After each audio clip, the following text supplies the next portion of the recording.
전쟁 한 판 더, 이스라엘과 이란이 한 번 더 할 거다. 그런데 이 두 번째 거는 상상을 초월하게 규모가 클 거다. 러시아가 지금 코너에 몰리는 게 지금 우크라이나 때문에 몰리잖아요. 우크라이나를 뺏기면 러시아는 끝이에요. 그래서 우크라이나를 안 뺏기려고 저 난리를 치는 거죠. 여기에 40km 정도 되거든요. 40km. 여기를 아제르바이잔은 연결을 하고 싶은 거예요. 그래야 자기 땅으로 가니까. 근데 아르메니아는 왜 우리 땅을 니네들이 하고 안 내줬죠. 이번 공격은 뭐 때문에 일어나냐면 직접적인 거로는 지난 이스라엘에서 6명이 죽은 테러 사건이 있었죠. 그 대중교통에서 6명이 죽었잖아요. 그걸 하마스가 했다고 그러거든요. 거기에 대한 직접적인 보복입니다. 그동안에는 중동에 쉽게 말하면 문제아는 이란이었다. 근데 진짜 문제가 또 생겼다. 그게 이스라엘이다.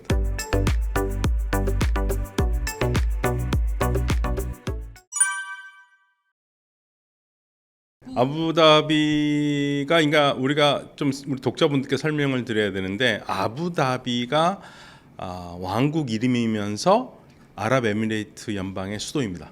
오, 저희는 그냥 도시 이름, UAE의 수도. 아부다비 왕국이에요 원래.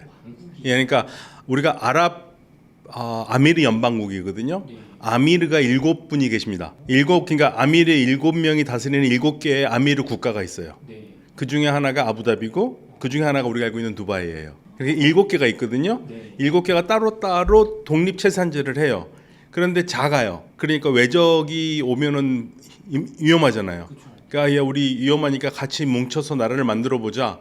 그래서 7개의 아미르가 다스리는 7개의 국가가 연방으로 만들어서 그럼 수도는 덩치가 제일 큰 아부다비가 하고, 그리고 아부다비 국왕이 이 연방의 대통령을 하고, 두바이 국왕이 연방의 총리를 하자. 그래서 두 가지를 같이 하죠. 외교와 국방을 같이 합니다. 근데 그 외에 각 국가의 그 예산 같은 거 있잖아요. 그거는 다 따로따로 합니다. 그 제가 옛날 게임 해보면 중동은 에미르, 그죠? 에미르. 예. 유럽은 공작, 백작. 네. 그러니까 에미르가 유럽에 한 공작 정도 되는 거 같아요. 그런데 그게 이제 원래 아미르라는 말은 지도자라는 뜻으로 이슬람교의 예언자 무함마드 있잖아요. 무함마드를 불렀던 그 고유의 타이틀 이름이 신앙인의 아미르예요.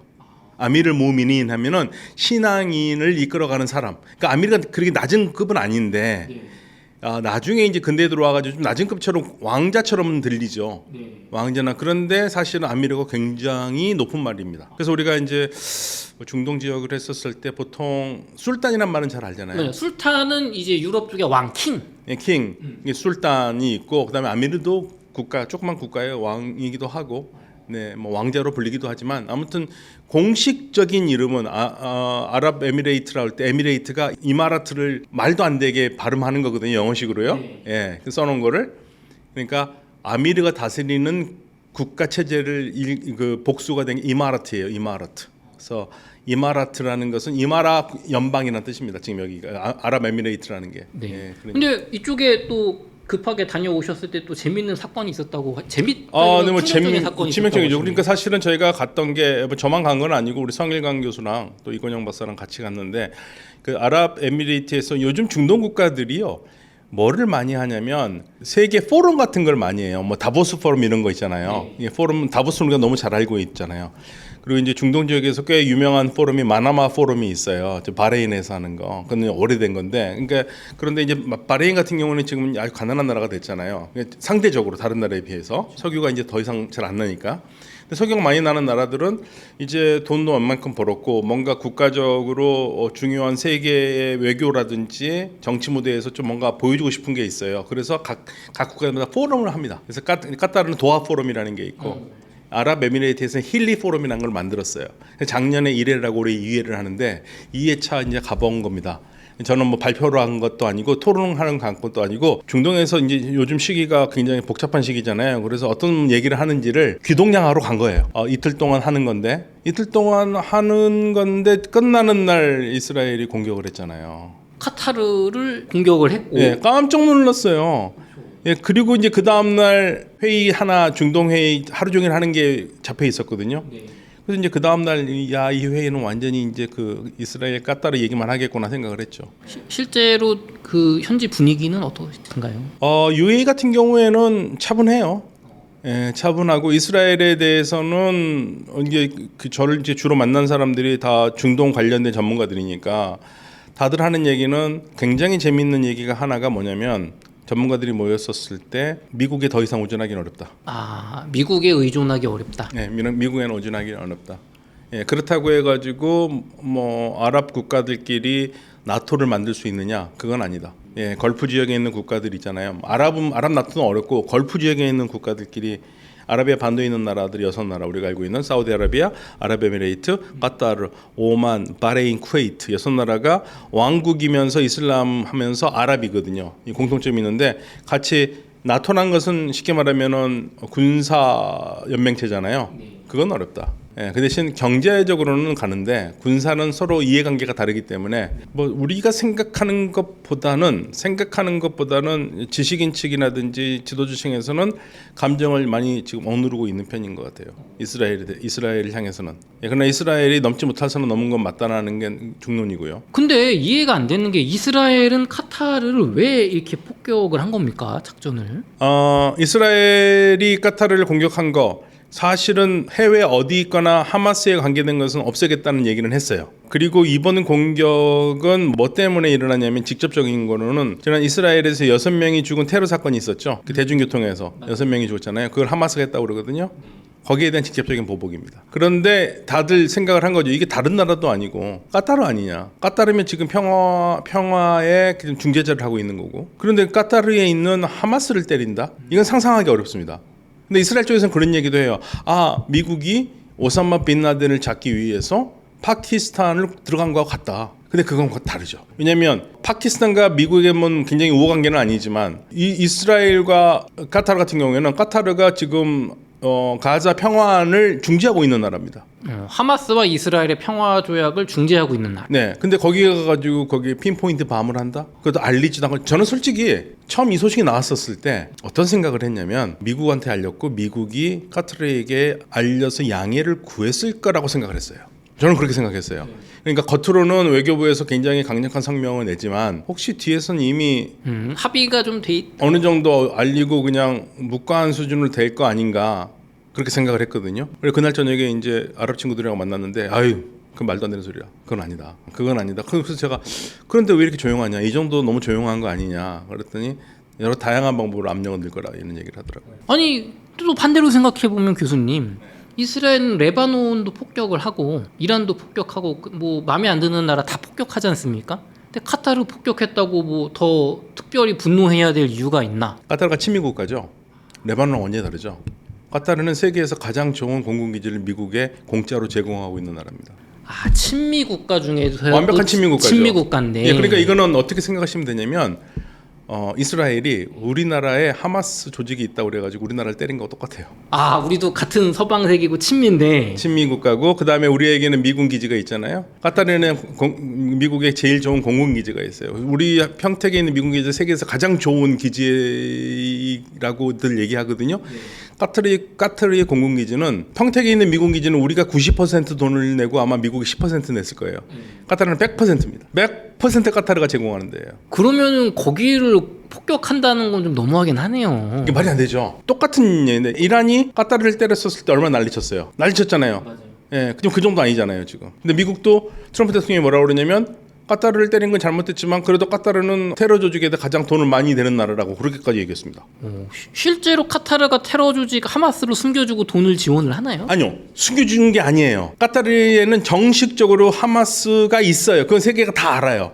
숨겨주는 게 아니에요. 탈레반도 카타르에 본부가 있었어요. 그러니까 카타르는 작은 나라거든요.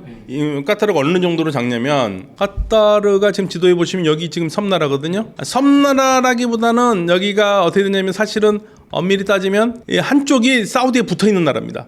반도예요, 반도. 예, 반도. 예, 바레인보다는 크지만. 예. 사실 여기가 전체 인구가 35만밖에 안 됩니다. 자국민은 40만이 안 돼요. 외국인까지 하면 350만이거든요. 그런데 여기는 석유가 어마어마하게 나기 때문에 자국민 기준으로만 해도 1인당 국민소득 1억이 넘어요. 여기서 그냥 카타르 국민으로 태어나면 평생 띵가띵가 할 수 있어요. 부럽네요. 네네, 띵가띵가 할 수 있습니다. 예, 그런데 이 나라가 작은 나라하고 그래서 이 중동 지역에서 나름의 그 살아가는 방식으로 생각하는 것 중에 하나가 중동의 스위스가 되겠다. 스위스 작은 나라잖아요. 근데 스위스의 모든 유엔 관련 기구들이 다 들어와 있잖아요. 중동의 스위스가 돼서 여러 나라들에서 해결하지 못한 복잡한 문제를 우리가 해결하겠다 해서 탈레반도 여기 있었고, 하마스도 여기 있는 겁니다. 그건 다 알아요. 세상이 다 아는 일입니다. 그래서 이 카타르가 하마스의 그 이스라엘과의 관계를 조정하고 있고요. 더군다나 더 웃긴 건 뭔지 아세요? 이스라엘에 돈을 많이 줬어요. 이스라엘이에요. 네. 카타르가 이스라엘에 그럼요. 돈을 줬다. 네탄야후 측근들한테 돈을 많이 줬어요. 그래서 지금 카타르가 이스라엘을 공격은 못합니다. 공격할 능력은 안 돼요. 그러니까 미군한테 전적으로 의존하 있기 때문에. 그러니까 이제 카타르가 쓸 수 있는 보복 카드 중에 하나는 가장 효과적인 거는 그동안 은밀하게 네탄야후 정부 사람들에게 준 돈 우리가 이렇게 줬다는 걸 까버리면 네탄야후 정권이 흔들릴 수 있죠. 안 그래도 지금 네탄야후에 관계돼서 카타르의 검은 돈이 흘러갔다고 지금 난리가 났거든요. 근데 부인하고 있었거든요. 이제 그걸 터트리는 게 제일 좋죠. 저 같으면 터트릴 것 같아요. 그 카타르는 왜 이렇게 뇌물 같은 거 준 겁니까? 그러니까 이제 하마스하고 관계도 그렇고 그래서 계속 하마스도 후원을 했고 그다음에 이스라엘하고도 좋은 관계를 유지하면서 중재를 한 거죠. 근데 아마 카타르가 그 검은 돈을 정말로 풀지 안 풀지는 모르겠습니다만은 이 전쟁을 끝낼 수 있는 방법의 가장 좋은 방법은 네탄야후가 실각을 하는 거거든요. 그러려면은 실각할 수 있는 가장 좋은 방법 중에 하나는 우리가 네탄야후한테 이렇게 많은 돈을 줬다라는 거를 만약에 그 모든 증명을 까버리면 그러면 네탄야후가 쓰러질 가능성이 굉장히 크죠. 우리가 이렇게 돈을 줘서 네타냐후가 이스라엘 국민을 위한 결정이 아니라 우리 카타르가 원하는 결정에 협조를 해왔어. 뭐 하마스한테도 그래서 굉장히 부드럽게 했었다. 그런 거가 나오면은 진짜 난리 나겠네요. 왜냐면 네탄야후는 굉장히 이율배반적인 사람이거든요. 그래서 제가 이스라엘 사람들하고 좀 얘기를 해봤어요. 네탄야후가 진짜 전쟁을 하는 게 본인의 사법 처리 때문에 그러냐? 답이 뭔지 아세요? 그렇다고. 그렇게 믿고 있대요. 이스라엘 사람들. 네, 그전에는 덜 믿었었는데 이제는 사람들이 다 그렇게 믿고 있대요. 그러면 엎을 수 없냐? 그랬더니 그건 또 다른 문제라고 얘기하더라고요. 이게 문제는 뭐냐면 다시 선거를 하잖아요. 다시 선거에도 네탄야후 될 가능성이 있다라는 얘기예요. 그 지지하는 국민도 있으니까. 네, 그러니까 이제 이스라엘의 문제는 지금 건강한 야당이 없는 거예요. 뭐 지금 네탄야후를 견제하고 새롭게 이스라엘의 비전을 제시할 수 있는 야당 지도자가 있어야 되는데 그게 없는 게 지금 비극이라는 얘기죠. 그러면 이게 교수님 사실은 카타르가 어떻게 보면 하마스라든가 헤즈볼라 같은 세력들을 같이 숨겨준 게 아니라 그냥 대놓고 같이 있으면서 어떻게 보면 중재자 역할을 하는 거를 수십 년 해온 거니까 이제 어떻게 보면은 국제사회 이스라엘도 알고 있는 거고 묵인한 거 그거는 양해한 거잖아요. 근데 지금 시점에 그럼 왜 공격한 거예요? 그러니까 계속 전쟁을 일으키어서 자신의 존재를 과시하는 거죠. 그러니까 제가 그 아랍에미리트에서 우리나라에서도 이분의 책이 한글로 번역이 됐는데 걸프의 순간이라는 책이 있습니다. 두껍지 않은 책입니다. 한글로 된 거 번역본. 압둘 칼릭이라는 분이거든요. 그러니까 쉽게 말하면 국제 정세 전문가입니다. 그러니까 그분과 만날 수 있는 시간이 있었어요. 우리 아랍에미리트 대사관의 최영준 공사참사가 이렇게 자리를 만들어줘가지고 우리 공부 좀 하라고. 보통 외국 가면 좀 쉬고 싶은데 여기 아랍에미리트만 가면 우리 최영준 공사참사가 우리 공부시키려고 우리를 계속 끌고 다녀. 교수님, 이분 만나보세요. 이분 만나보세요. 계속 그래가지고 만났어요. 압둘 칼리크 교수는 사실 이제 우리 외교관 아니었으면 못 만나죠. 사실은 만나기 쉽지 않죠. 왜냐하면 또 시간 잡고 그래야 되니까 그 짧은 시간에. 근데 이제 그분이 그런 말을 하죠. 그 동안에는 중동에 쉽게 말하면 문제아는 이란이었다. 이란이 항상 문제를 일으켰는데 지난 12일 전쟁으로 이란은 이제 능력이 반으로 줄어든 것 같다. 그래서 이란은 더 이상 문제아는 아니다. 근데 진짜 문제가 또 생겼다. 그 이스라엘이다. 이스라엘이 지금 시도 때도 없이 곳곳에다 폭탄을 터뜨리고 다니면서 중동의 전체적인 정세를 엉망으로 만들고 있다. 이게 아랍 국가들도 이란이 싫었잖아요. 그렇죠. 그래서 이란을 좀 접해주니까 미국이랑 이스라엘이 그때는 사실 뒤에서는 막 이렇게 좋아하거나 적어도 우리도 나쁘지 않대 이랬던 것 같은데 분위기가. 근데 사실 아랍 국가 사람들이 굉장히 뛰어난 게 좋다고 해서 좋다는 얘기 안 합니다. 조용히 있죠. 근데 이스라엘이 거기까지 하면 좋은데 지금 자꾸 들쑤시고 남의 나라 주권 국가잖아요 사실 카타르는. 그래서 지금 압둘 칼리크 교수가 하는 말은 이건 압둘 칼리크 교수 말이 이제 제 말 아닙니다. 압둘 칼리크 교수는 뭐라고 그러냐면 79년 이래로 이란이 중동을 좌지우지해 왔는데 지난 6월 12일, 13일에 발발한 이란 이스라엘 전쟁 이후 12일 전쟁에 이란이 반감이 되면서 이란이 빠졌다. 그래서 이제 이란이 그동안 좌지우지했던 이 정세에서 이란이 빠지니까 공백이 생기잖아요. 그러면 지금 지역의 다툼은 이 공백을 누가 차지하느냐예요. 세 후보가 있다 이거예요. 세 후보 한번 맞춰보세요. 이스라엘, 튀르키예. 하나가 어려운데. 하나는 한 나라가 아니라 이 걸프 지역 국가들. 아랍 국가 중에 사우디나 아랍에미레이트가 합쳐서 뭐 이런 국가들. 그래서 이제 셋이서 이 공백을 메꿔야 되는 상황이 돼서 새로운 경쟁에 들어갔다고 그러는데 안정되기보다는 지금 혼란스럽다. 왜냐하면 이스라엘이 너무나 중구난방 이곳저곳에서 자신의 안보를 얘기하면서 폭탄을 터뜨리고 다니니까 문제가 하나가 끝나지가 않는 얘기예요. 이게 근데 교수님 아까 얘기하실 때 현지에 계신 그 중동 전문가분들은 이제 미국의 우리 아랍 중동 국가들이 의지할 수가 없을 것 같다라는 얘기는 이스라엘을 미국이 제어를 못한다고 보는 거예요? 아니요, 그러니까 미국이 더 이상 미국이 무슨 일이 있어도 개입 안 한다는 얘기예요. 미국은 그냥 중동에 관심이 없다. 그래서 제가 이제 한 전문가한테 이름 밝힌 그렇습니다. 물어봤습니다. 야, 그런데 미국이 군사기지를 갖고 있지 않느냐? 군사기지를 갖고 있는데 그걸 안 움직인다는 얘기냐? 그랬더니 안 움직인다는 얘기. 그럼 왜 갖고 있는데? 없는 것보다 나으니까. 없는 것보다 나오면서 그 나라에 간섭할 수 있으니까. 그러면은 해주는 건 없고 별로 없죠. 그러니까 만약에 후티 반군이 왔다고 해서 미국이 뭐 해주는 거 없잖아요. 그러니까 후티 반군이 사우디아라비아를 때렸잖아요. 그런데 미국이 뭐 했습니까? 아무것도 안 했어요. 아무것도 안 했습니다. 방어해주거나 그런 거 없다. 그런 거 안 했어요. 그러니까 왜 중동에 왜 있냐 이거죠. 그래서 지금 중동 국가들은 미국의 안보 우산을 더 이상 믿지 않고, 그렇지만 미국이 중요한 건 알아요. 그래서 앞쪽 할렉 교수가 뭐라고 그러냐면 재밌습니다. 중국이 중요하지 않냐 그랬더니 중국 중요하지. 근데 미국이 더 중요해. 미국이 중요한데 우리한테 해주는 게 없어. 해주는 거는 없다. 그런데 이제 트럼프가 지난번에 그 중동에 가서 카타르에서 돈 많이 받았잖아요. 전용기까지 받았잖아요. 그런 나라가 폭격을 받았는데도 뭐 네타냐후한테 뭐 소리 지르고 뭐 했다고 하지만 막지 못했으니까 뭐 아무 의미 없는 거죠. 그런데 트럼프가 뭐를 배웠냐면 중동 지역에서 이전에 바이든 행정부와 다른 점은 바이든 행정부까지 미국은 항상 세계 모든 나라의 민주주의를 가르치려고 그랬죠. 인권이니 민주주의 하면서 계속 가르쳤잖아요. 아프가니스탄도 막 들어가고 그랬죠. 그래서 트럼프는 더 이상 그거 안 한다 이거예요. 그건 잘못됐다고 본대요. 그래서 사우디아라비아에도 뭐냐면 우리가 가르쳐주기 전에도 사우디는 훌륭하게 잘해놓고 지금 멋지다. 그 왕국들 입장에서는 좋은 말 아니에요? 그렇죠, 좋은 말이죠. 그러니까 그게 무슨 말이냐면 미국이 지금 중동에 대해서 걱정하고 있는 거는 군사적인 개입이 아니라 아시아 국가들이 왜 중동에서 성공하는지를 배웠다는 얘기예요. 우리나라가 사우디아라비아라든지 아랍에미레이트든지 이런 데 가면서 당신네들 왕정인데 투표도 제대로 안 하고 민주주의 안 되는데 이거 해라 이렇게 한 적이 있어요? 우린 그런 얘기 안 하죠. 우리는 가서 열심히 돈만 잘 주면 열심히 땡큐 하고 오죠. 돈만 벌지. 우리가 거기다가 국가에 대해서 이건 왜 이렇게 하는 여성들 옷차림 뭐 이렇게 하냐 뭐 이렇게 안 하잖아요. 간섭 안 하죠. 안 하죠. 중국도 안 하거든요. 러시아도 안 해요. 그래서 이 아시아에서는 한국, 일본, 중국이 돈을 벌러 가잖아요. 미국은 왜 그렇게 못하느냐는 게 트럼프의 질문이라는 얘기죠. 그래서 미국도 그렇게 하겠다. 실리주의로 가겠다. 실리주의로 가겠다.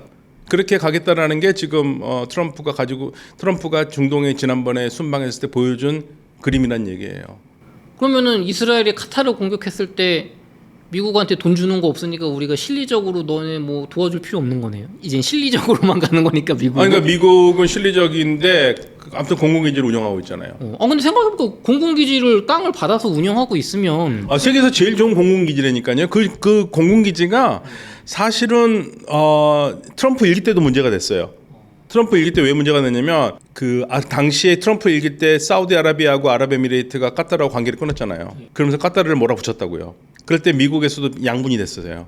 야, 우리도 사우디아라비아하고 아랍에미리트 편을 들어가지고 카타르를 압력을 줘서 얘네들이 사우디나 UAE하고 같이 잘 지내도록 하자. 그러니까 다른 편에서 아니다, 뭔 소리냐. 그럼 우리 세계에서 가장 좋은 공군기지를 돈 한 푼 안 내고 카타르에서 쓰고 있는데 그건 못한다. 그러니까 한쪽에서 그냥 포기하고 나오자. 근데 절대 포기 못하죠. 공군기지가 그렇게 중요합니다. 그리고 그 공군기지에서 미국의 중동 정책을 다 이루어져요. 그 정도로 중요한 지역이군요. IS하고 싸울 때도 거기서 다 비행기 다 떴어요. 그 중요한 걸 왜 포기합니까? 그것도 미국이 국민 세금으로 내서 운영한다면 걷어가겠다고 그러지만 까타르 돈 다 된다니까요. 까타르 돈 다 돼요. 심지어는 거기서 영화를 찍잖아요. 까타르 정부가 다 보내가 영화도 다 찍게 해줘요. 국력이 중요한 게 우리도 지금 미국에 공장 지어주러 갔다가 저 비자 문제 때문에 처참하게 추방 뭐 석방이지만 형식은 그래서 국민 여론이 좀 좋지는 않은데 그래도 우리는 그러니까 우리가 지금 깨달아야 될 게 하나가 있는데 미국은 중요합니다. 여전히 제가 그 압둘 칼릭 교수가 하는 말대로 그분이 China is important, but US is more important. 그러니까 우리 똑같아요. 우리 China is important예요. 우리한테도. China 중국 중요해요. 근데 미국이 더 중요하거든요. 그런데 우리가 알아야 될 것은 지금 우리가 보고 있는 미국은 과거에 우리가 알고 있던 미국이 아니에요. 우리가 이번에 아마도 우리 그 기업인들의 비자 문제 때문에 우리 국민들이 절실히 느꼈을 거예요. 중동에서 바라보는 것도 마찬가지입니다. 중동이 바라본 미국은 예전에 지금 미국이 아니란 얘기예요. 지금 현재 미국이. 맞아요. 저도 생각했던 게 많은 국민분들도 생각하시는 게 아니 예전에 뭐 부시 클린턴 아니면 뭐 일기 트럼프 뭐 아니면 뭐 오바마 이때였으면 그걸 가지고 저렇게 체포하는 게 아니고 이렇게 뒤로 조용히 잘 얘기를 해가지고 그럼요. 왜냐하면 그게 공장을 지으러 갈 때 미국 비자 다 알잖아요. 받기 어렵고 그 다음에 그 한정돼 있고 그러니까 뭐 가서 일할 수가 없거든요. 근데 우리가 가서 미국의 경제에 도움이 되고 서로 윈윈이 되는 건데 우리만 되는 게 아니라 근데 거기 가서 공장을 짓겠다는 사람들 그렇게 하면은 사실 기분 나쁘죠. 그러니까 그게 이제 예전에 그 미국이 아니다. 우리가 알던. 네, 우리가 알던 미국이 아닙니다. 그러니까 미국은 사실은 압도적인 세계 최고 강국이었죠. 근데 우리가 더 이상 우리가 알고 있는 미국이 아니라는 걸 우리가 얘기하기 전에 미국이 이미 얘기했어요. 예, 더 이상 우리는 세계 경찰을 하지 않겠다. 그래서 미국이 세계로 움직여가는 시점은 정확하면 2017년 트럼프 대통령이 당선과 함께 끝났고요. 사실은 그 이전에 오바마 때부터 미국이 손을 떼는 작전으로 이미 시작했어요. 그럼 중동은 우리가 느끼는 것보다 한 10년 전부터 조금씩 늦게 왔으니까 더. 중동은 2019년에 결정타를 받죠. 2019년에 사우디아라비아가 후티 반군의 공격을 받았을 때 미국이 아무것도 하지 않은 걸 봤죠. 왜냐하면 원래 미국은 석유가 이 중동 지역에 이거 보시면 지도에 사우디아라비아가 있고 여기 이란이 있잖아요. 네. 이 두 양쪽을 친미 국가였고요. 네. 그래서 여기 페르시아만을 통해서 석유를 통제를 했는데 1979년에 이란이 반미 국가 되죠. 그리고 이란 위에 있는 아프가니스탄도 소련으로 넘어가잖아요. 아프가니스탄이 네. 옆에 있는. 예, 그러니까 이쪽 지금 페르시아만 지역이 위험하게 됐잖아요. 그럴 때 1980년 1월 달에 당시 미국 카터 대통령이 이 페르시아만 지역은 이 미국의 안보, 에너지 안보에 굉장히 중요한 곳인데 여기를 건드리는 나라가 있다면 소련이죠. 무력을 써서라도 막겠다고 그랬습니다. 그게 그 유명한 카터 독트린이에요. 카터 독트린이 1980년부터거든요. 그러니까 미국은 이쪽 지역의 에너지 안보가 중요하기 때문에 이 에너지 안보를 건드리는 나라, 미국이 중요한 에너지 안보이기 때문에. 그런데 그걸 2019년에 사우디아라비아가 공격을 받았으니까 에너지 안보에 굉장히 위험한 순간이 벌어졌잖아요. 왜냐하면 사우디아라비아가 생산하는 석유가 하루에 1,000만 배럴인데 유전 시설 2개가 맞으면서 500만 배럴이 날아갔어요. 2주 동안. 1,000만 배럴에서 500만으로 떨어졌어요. 근데 미국이 아무것도 안 했죠. 그때 트럼프 대통령한테 그 얘기가 들어가니까 트럼프가 처음부터 뭐라는지 아세요? 이건 우리 미국을 향한 공격이 아니라고 그랬습니다. 그런데 사우디가 원하면 우리가 도와주겠다. 돈을 내시오. 그렇죠. 돈을 내시오. 대가를 내나. 그렇죠. 그러니까 이거는 상상을 할 수 없는 일입니다. 미국은. 근데 왜 그러면 미국이 여기 페르시아만 에너지 안보에 더 이상 신경을 안 쓸까요? 미국에 셰일 에너지가 있잖아요. 셰일 석유. 네, 셰일. 그러니까 미국이 중동 지역에서 수입하는 석유 수준이 굉장히 낮아졌어요. 작년에 50만 배럴밖에 안 했습니다. 거의 그냥 뭐 수입 안 한다. 네. 자체적으로 우리 생산이 된다. 네. 그러니까 이제 그 트럼프가 2017년에 정권을 잡기 바로 직전부터 항상 사우디를 때렸던 게 그런 이유입니다. 야, 우리가 니네들한테 석유도 별로 필요도 없는데 우리 군대가 이쪽 지역 지켜주게 돼. 니네 우리 안보에 편성하고 있는 거 아니냐.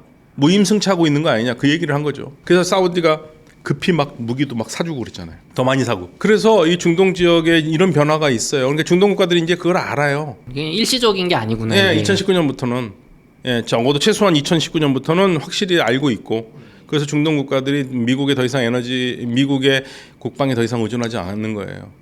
어떻게 보면 우리나라는 이제서야 좀 변화를 체감하는 거라면 이분들은 한 6, 7년 전부터 이걸 느끼고. 사실 우리는 진작 체감했었어야죠. 진작 체감을 했어야 되는 건데 우리의 가장 큰 문제는 미국이 굉장히 중요한 나라는 맞는데 우리 국민들이 미국에 대한 생각을 좀 바꿔야 돼요. 근데 그게 쉽지 않을 거라고 봐요. 왜냐면 제가 60년대생인데 60년대 생들이 조금 깨닫기 시작했어요. 미국이라는 나라의 국제 정치를. 그런데 우리 윗세대들 있잖아요. 우리 형세대들이라든지 아버지 세대들은 미군의 원조로 먹고 살았던 분들이에요. 저희 어머니 세대만 해도 저희 어머니 아버지가 이제 30년대 40년대 생이신데 이분들이 전부 다 미군이 주는 그 배급 우유라든지 초콜릿 이런 걸 먹고 자랐잖아요. 미국민들이 보내는 헌옷을 입고 자랐고. 그러니까 우리에게 미국은 말 그대로 나라 국가 이상이었죠. 그래서 이제 거기에서 많이 못 벗어났었어요. 근데 지금은 우리가 미국하고 할 때 일방적으로 미국이 시키는 걸 하는 게 아니라 가치 있는 걸 교환을 해야죠. 이제 그러니까 반미하자는 게 아니고 그럼요. 당연히 미국은 우리 동맹이고 중요한데 예전처럼 그냥 시키는 대로 하지 말라 이거예요. 이제 그냥 미국이 시키는 게 어떻게 보면 우리를 위한 걸 거야라고 순진하게 생각해도 절대 안 된다. 만약에 말 그대로 에치슨 라인 한 번 더 그으면 어떡할 겁니까? 에치슨 라인 한 번 더 그으면 일본까지만 지킬 거야. 뭐 그런 식으로 나오는 그러면 우리가 사실은 우리 잘 생각을 해야죠. 미국 중요한데 주한미군의 역할도 지금 바뀌고 있잖아요. 주한미군이 북한의 공격에서 남한을 막아주기 위해서 있는 게 아니라 지금 중국의 전초기지로 평택이 있잖아요. 우리는 국제정세가 엄청나게 변하고 있어요. 그래서 지금 너무 정신없이 변하고 있어서 중동만 봐도 변하고 있고요. 그래서 지금 뭐 이럴 때만 항상 나오는 게 이제 러시아의 두긴이라는 사람이 하는 얘기가 지금 각국에서 일어나고 있는 일들, 뭐 네팔에 지금 난리 났죠. 예, 프랑스도 지금 난리죠. 인도네시아도 난리. 예, 가자 공격 있고 뭐 지금 우크라이나 있고 여러 가지 뭐 지금 뭐 어느 나라 한 곳 조용한 데 없이 계속 일어나고 있잖아요. 이게 지금 국제적인 쓰나미라는 얘기 연결돼 있다 이거예요. 그래서 어떤 큰 변화가 올지 모르겠다. 어떤 분들은 그래서 이런 것들이 뭐 제3차 세계대전으로 가는 전초전 아니냐 얘기는 하는데 저는 그것까지 잘 모르겠습니다만은 지금 상황이 굉장히 불길한 건 맞습니다. 좋습니다. 저희가 이쪽 이야기가 조금 더 업데이트가 되면 이야기 더 나눠보도록 하겠습니다. 교수님 요즘 아시아에서도 지금 곳곳에서 이제 혼란이 계속되고 있는데 네팔에서도 지금 뭐 국회의원들이 막 사살당하고 난리인데 인도네시아에서도 굉장한 시위가 발생을 해서 혼란이 가중되고 있습니다. 많은 사람들이 이제 숨져가고 있는데 인도네시아에서 지금 무슨 일이 벌어지고 있는 건가요? 인도네시아 같은 경우에도 사실 불평등 문제입니다. 사실은 인도네시아가 이제 어떤 면에서 2030년대에 우리보다 더 잘 살 거라는 얘기들이 있어요. GDP가 더 높을 것이다. 인구가 뭐 2억이 넘어가는 인구에다가 무슬림이 90%를 차지하지만 인도네시아는 이슬람 국가는 아닙니다. 무슬림이면 이슬람 국가 아니에요? 아니요. 그러니까 우리가 그 부분을 좀 설명을 해야 되는데 무슬림이 다수인 국가지 이슬람 국가는 아니에요. 이슬람 국가라고 그러면 이슬람이라는 종교의 바탕을 둔 정치 체제로 움직이는 나라여야 돼요. 근데 인도네시아는 세속 국가입니다. 종교의 자유가 있는 나라. 예. 그리고 그 판짜실라라고 그래가지고 5가지 그 국가를 만드는 원칙이 있었어요. 예, 거기서 뭐 유일신을 믿는다는 건 있지만 그게 그 알라를 믿어야 된다 이런 건 아닙니다. 인도네시아는 압도적으로 무슬림이 많은 국가지만 국가 체제 자체는 이슬람 국가는 아니에요. 이슬람 국가라고 그러면 어느 나라를 우리가 이슬람 국가를 할 수 있냐면 일단 나라 이름에 이슬람이라는 걸 쓴 나라들이 있죠. 이란 이슬람 공화국, 파키스탄 이슬람 공화국, 그다음에 아프가니스탄 이슬람 아미르국 뭐 이런 식으로 나라 이름에다 이슬람이라는 걸 쓴 나라들은 이슬람 국가라고 할 수가 있어요. 근데 튀르키예 같은 경우에는 전 국민의 거의도 한 80에서 90%가 무슬림이거든요. 근데 튀르키예는 세속 국가입니다. 그러니까 그런 나라들은 무슬림 다수 국가라고 얘기를 해야죠. 그러니까 이슬람 종교를 믿지 않는다고 해서 차별받지 않는다. 네. 실제로 인도네시아가 무슨 인도네시아 과격한 행동 뭐 들어본 적이 없어요. 인도네시아가요. 크리스찬이 얼마나 되는 줄 아세요? 국민의 10%예요. 그러면 인도네시아 지금 2억이 넘었는데 그냥 2억이라고 하십시다. 그러면 크리스찬이 몇 명이겠습니까? 2천만 명. 2천만 명이죠. 대한민국보다 더 많습니다. 우리나라 천주교, 개신교 합쳐가지고 크리스찬들이 2천만이 안 돼요. 그런데 제가 뭐 2016년인가 그 아셈 회의에 갔었을 때 종교 회의 했었거든요. 인도네시아에서 욕자카르타에서요. 제 옆에 앉았던 영국 성공회 주교분이 그분이 이제 그 호주에서 왔어요. 호주 하면 사람들이 다 기독교 국가라고 생각하잖아요. 그렇죠. 예, 그분이 저한테 한 웃긴 얘기가 있습니다. 사람들이 우리 호주를 기독교 국가라고 한다. 근데 말이 되냐? 인도네시아의 기독교인 수가 호주 전체 인구보다 더 많다. 그러면 누가 기독교 국가냐? 그렇게 해석할 수 있겠네요. 그러니까 호주나 뭐 미국이 기독교 문화가 강한 곳이기는 하지만 기독교 국가는 아니죠. 세속 국가죠. 그러니까 인도네시아도 그런 세속 국가라고 생각하시면 돼요. 다만 이제 무슬림이 많다 보니까 세속 국가들에서 볼 수 있는 아주 굉장히 자연스러운 장면을 보기는 좀 어려운 부분들이 있죠. 뭐 비키니 입고 뭐 다닌다든지 뭐 짧은 치마 입고 다닌다라는 게 그게 때문에 뭐 조금 문제가 될 수도 있긴 하겠지만 아무튼 기본적으로 인도네시아의 이번에 시위는 종교 아무 상관없고요. 불평등 시위입니다. 왜냐 국회의원들이 아니 주택수당을 그렇게 많이 저 깜짝 놀랐어요.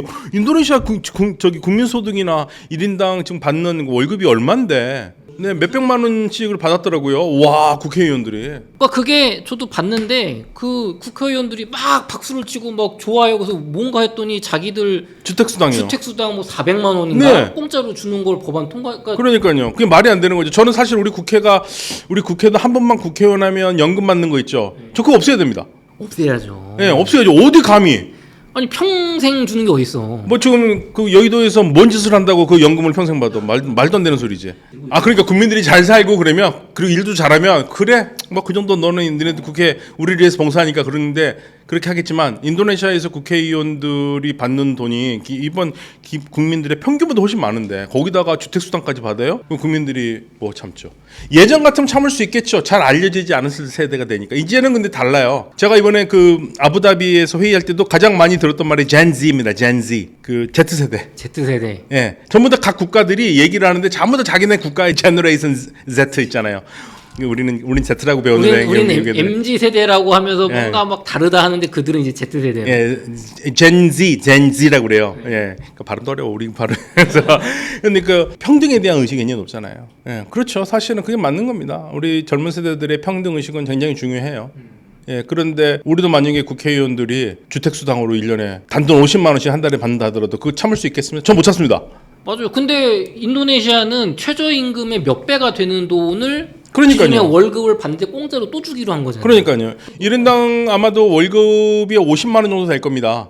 참 잘 받을 거 100만 원이면 진짜 어마어마하게 잘 받는 거고요. 평균 한 50만 원에 50만 원 정도 되는데 그런데 그 국회의원들이 그렇게 돈을 많이 받으면 어느 국민들이 그걸 좋아하겠어요. 주택수당으로 한 400만 원 준다고 제가 봤던 것 같아요. 예, 그렇습니다. 그러니까 말이 안 되는 거거든요. 그러니까 지금 인도네시아에서 일어나는 시위들도 네팔과 비슷한 거예요. 네팔과 같은 거예요. 네팔도 결국에는 국회의원들이 그리고 정권을 가진 사람들이 젊은 사람들의 마음에 못 든 거잖아요. 네, 그런 문제들이 있습니다. 불평등 때문에 일어나지 종교 때문에 그런 게 아니다.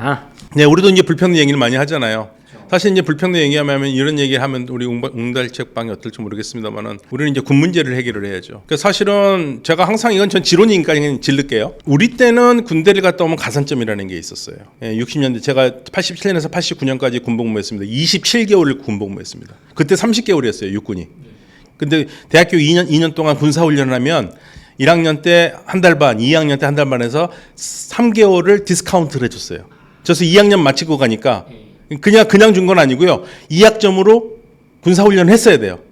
교련복을 갖고 와서 그리고 전방 입소도 하고 군사훈련도 받아야 돼요. 군대 가가지고. 그래서 3개월 빠져서 제가 27개월 군복무를 했거든요. 저는 뭐 회사를 들어가지 않았으니까 군 가산점 혜택을 못 받았죠. 근데 군 가산점 혜택을 받았고 장교들 ROTC는 굉장히 또 우대하면서 많은 대기업에서 데리고 왔어요. 그때 여학생들이 굉장히 불만이 많이 했죠. 여학생들이 왜 우리는 안 주냐. 예, 그래가지고 결국에는 그게 군 가산점이 없어졌죠. 없어지니까 군대 갔다 온 사람은 억울하죠. 억울하죠. 일단요, 저 27개월 갔다 오니까 머리가 돌이 되더라고요.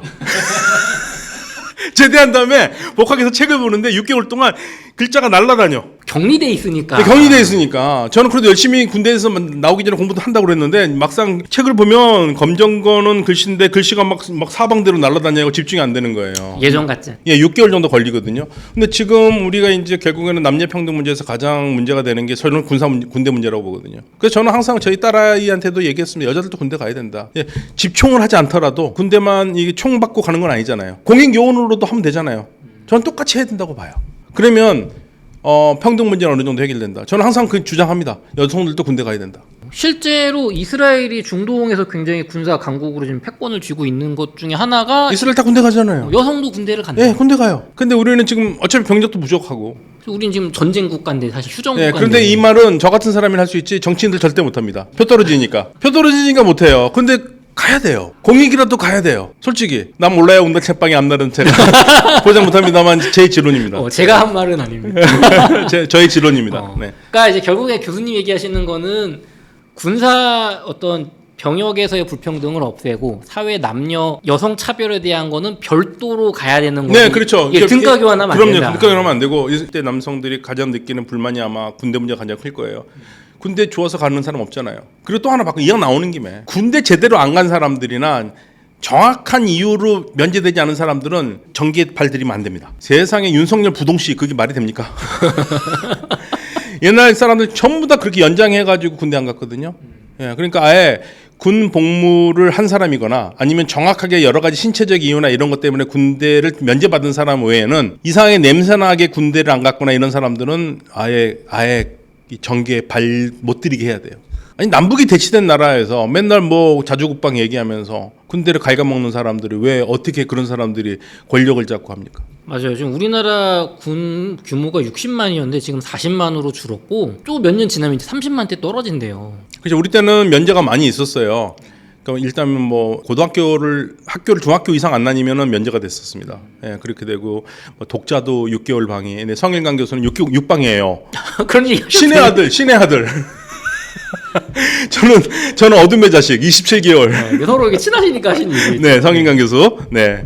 그래서 그때는 그런 식으로 많이 왜냐면 병력이 넘치니까. 너무 많으니까. 예, 심지어는 제가 87년에 입대할 때 신체 검사를 하는데 멀쩡한 신체였는데 제 친구가 마지막 나올 때 이렇게 뭘 긋더래요. 이렇게. 그러더니 빨갛게 되니까 알레르기하고 방위로 빻어요. 왜냐면 병력이 넘쳐서. 너무 국가가 이제 받지 못하니까. 네, 받지 못하니까. 웬만하면 좀 빼줘. 그 친구가 이렇게 막 손을 돌리면서 난 방위 됐다고 이렇게 신나게 웃대요. 왜냐면 방위 18개월이었거든요. 현역은 27개월이고. 그런데 지금은 그렇게 정상적인 방법으로 군 면제를 받은 건 문제 아닙니다. 뭐 몸이 아프거나 여러 가지 가정 환경이거나 학교를 못 다녔거나 그러면 면제를 받을 수 있어요. 그거까지 문제 삼는 게 아닌데 군대를 당연히 가야 될 모든 조건을 갖추고 있음에도 편법으로 군대를 안 간 사람들 있잖아요. 그런 사람들이 전개 나오면 안 되죠. 그런 사람들 때문에 우리 국방이 엉망이 되는 겁니다.